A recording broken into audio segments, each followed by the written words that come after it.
The honourable member for Cole Harbour Eastern Passage. Thank you, Mr. Speaker. I would like to start by acknowledging the NDP's actually speaking to the bill and the intent of the bill, so thank you very much. I do take exception to the member from Chester St. Margaret's Bay more than once disparaging the comments of the member from Pictou West who introduced this bill. But I did agree with something that the minister or the member from Chester St. Margaret's Bay said about an expensive duplication of services, and I'm making the observation that his government would know all about that. However, that was insulting to suggest that an issue so important as health care would be so dismissively discussed by this government. We do have an ombudsman in Nova Scotia. And as the member from Chester St. Margaret's Bay pointed out, which ironically threw the Justice Department and the Community Services Department under the bus, their departments had more complaints. I'm not sure his government wants to be bragging about that, because I wouldn't. But it does bring up the point that there were 199 complaints to the Ombudsman about healthcare issues. So the member from Chester St. Margaret's Bay said we didn't want to deal in misinformation, we wanted to hear facts. So let's look at the facts for the Nova Scotia Health Authority. There were 23,000 staff members with the Nova Scotia Health Authority. We had over 1 million inpatient days. We have 3,100 beds. I will point out for the facts, we had 3,555 hospital beds the year before that. We lost 400 beds last year. That's 10% of the beds in this province. And we've got people backed up in the emergency departments because they can't get to those acute care beds because 20% of those people in those beds are waiting for a long-term care bed. Those are the facts, Mr. Speaker. Those are the facts. 2 years ago, we had 585,000 emergency room visits. The year before that, we had 600,000. So we have 15,000 less emergency room visits last year. Does anybody here think that's because we're healthier? No, it's because the number of ER closures continues to go up under this government. That's the fact. So I hope that I've clarified that for the member from Chester St. Margaret's Bay. Those are the facts. In mental health and addictions, 1,400 fewer client visits last year. They're showing up in the emergency departments. Those are the facts.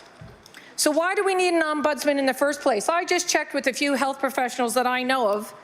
Did you know you can even tell a patient to call the ombudsman if they had a problem with health care? No, they didn't know that. So who are we in fact calling? Well, we're calling MLA's offices. We've become the health ombudsman. Certainly in my constituency, I get as many calls about health care as I do about any other issue.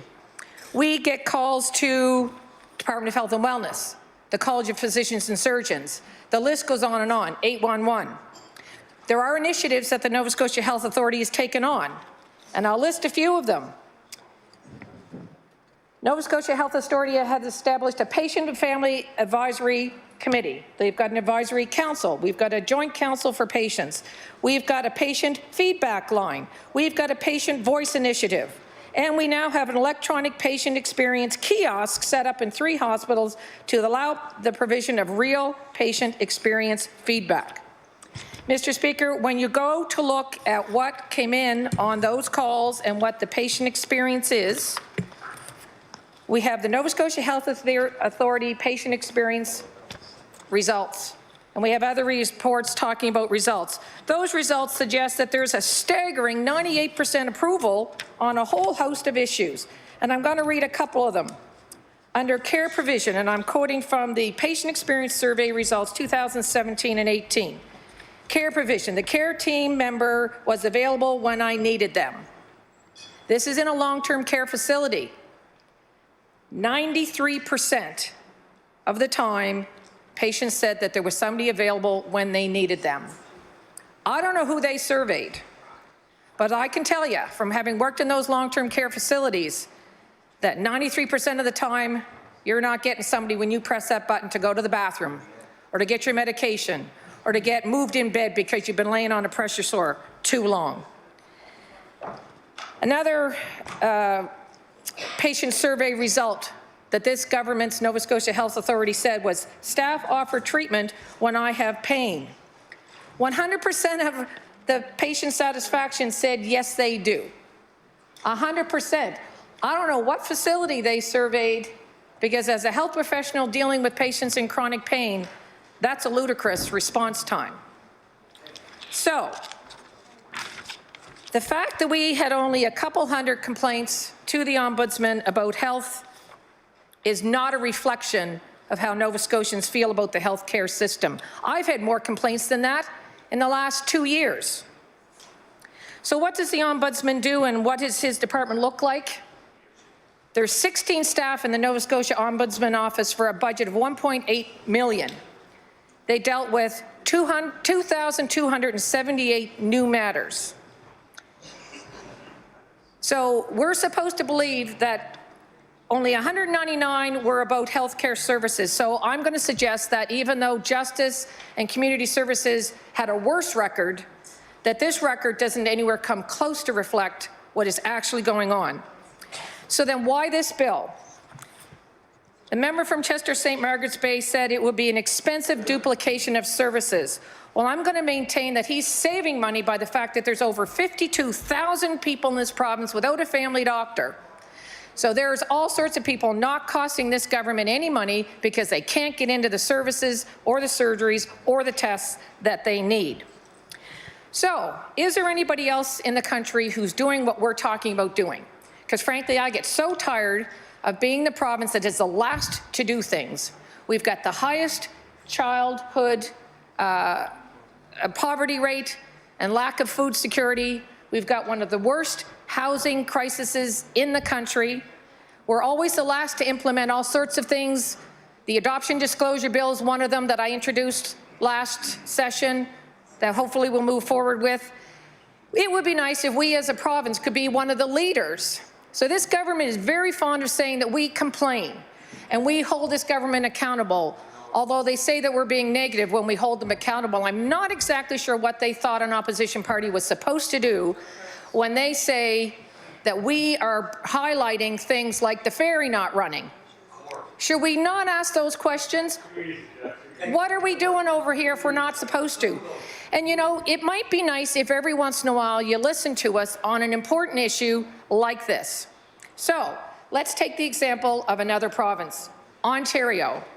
They don't have a health ombudsman, they have a patient ombudsman. Not sure if anybody was aware of that. So, they brought this in, and I'll quote from the article. On December 10th, 2015, Christine Elliott was appointed as Ontario's first patient ombudsman, and 6 months later, on July 4th, 2016, the patient ombudsman's office was opened for business, and the authority was set in the Act of the Excellent Care for All Act of 2010. They called this document and the report that they put out fearless. I like it. Then they put out one a year later to say, how well did we do? And they called it fairness. Because what they found is the #1 reason for people calling anybody in this province to complain about health care is not because they think their health is going to improve, because that ship has sailed in too many cases. People have died. They've had surgeries that didn't go well. They've gotten 2 years of a wait and they've gone to another province.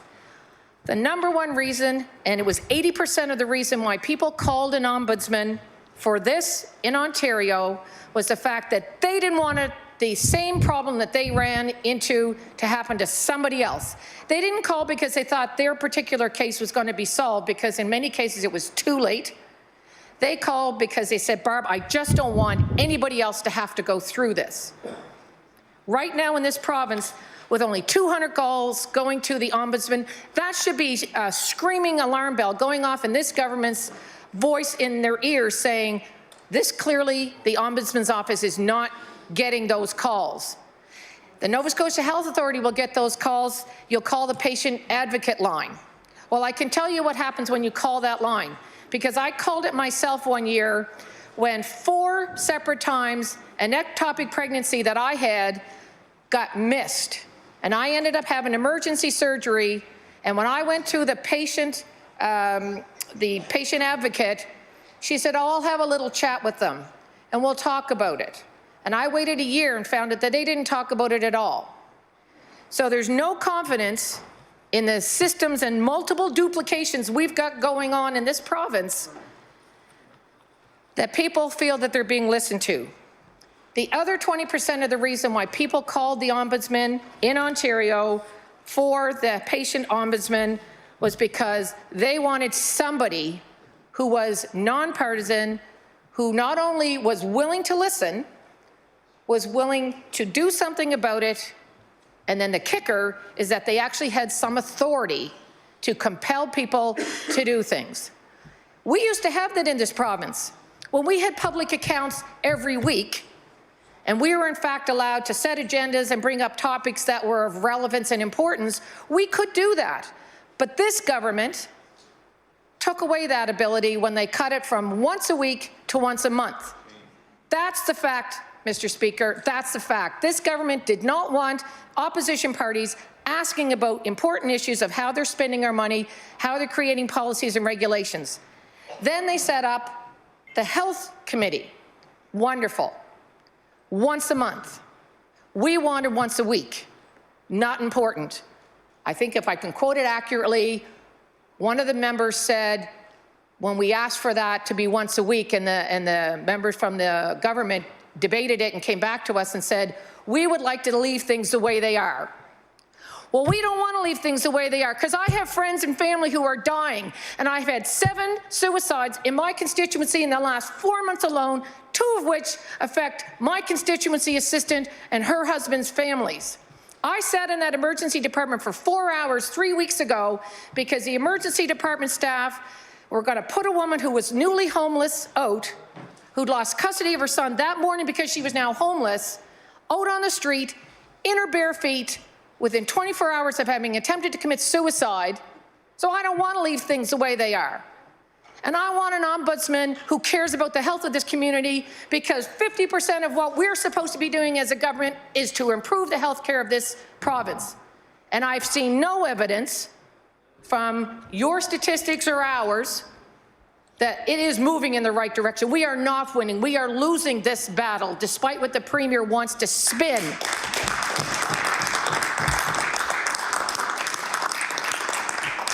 So I don't know how much it costs to have me serve as the health ombudsman for my community. I'll continue to do it.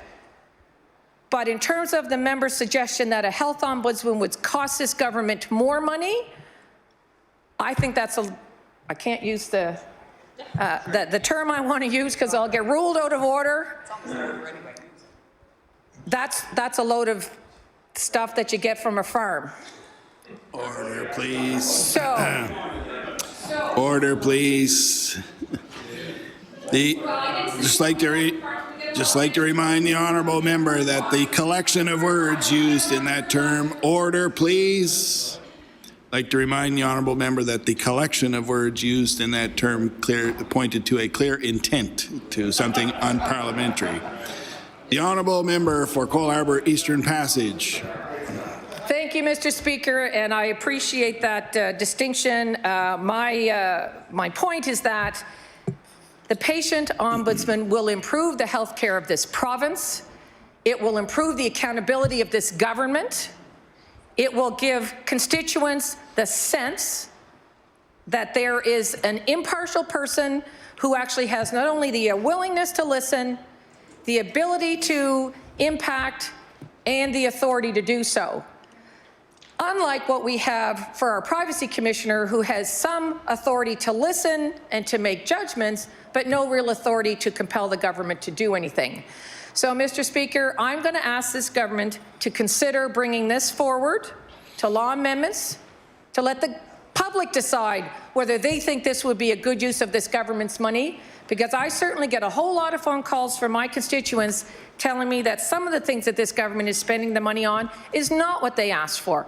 It doesn't address their health care needs. It doesn't address their mental illness issues and the fact that they have poor access and the fact that my constituency is the only one without a single family doctor. Thank you, Mr. Speaker.